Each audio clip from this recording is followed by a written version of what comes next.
there's nobody else that can tell African stories than Africans themselves.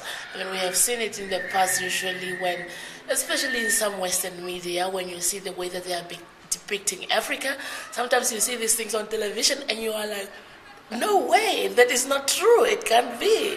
And, most of the information that is being given is either falsified or exaggerated.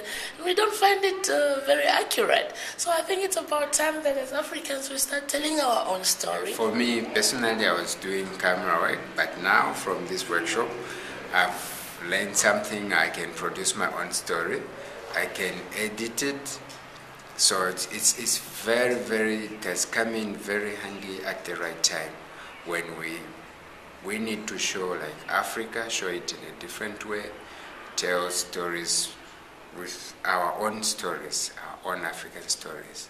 Mostly, we Africans know the stories, we know what's going on the continent, but I think the challenge is knowing which angles and knowing how to approach such a story and to see what kind of stories can be interesting enough to be told. And so I think this workshop helps us to be able to judge what stories are indeed falling in the bracket of African stories, and also to see exactly how to tell this story. Well, it's only right that a story is told by the person who really goes through whatever experience. And so I believe the African person can tell the African story better because they will rightfully explain what they're going through at that particular time. Well, African stories should be told by Africans, because if international journalists come here, they have a sort of broad perspective, of telling the story. So it's always in a sort of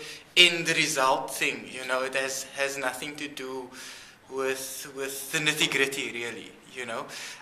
Sometimes the story isn't told well enough, and it doesn't do justice to the people.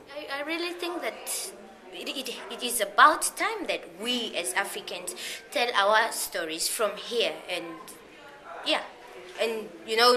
we can sell our stories to Western medias. I think that will make sense, but for them to come down here, they take whatever and give bad light of Africa has been an issue, and it's time that we try to change that approach, I think.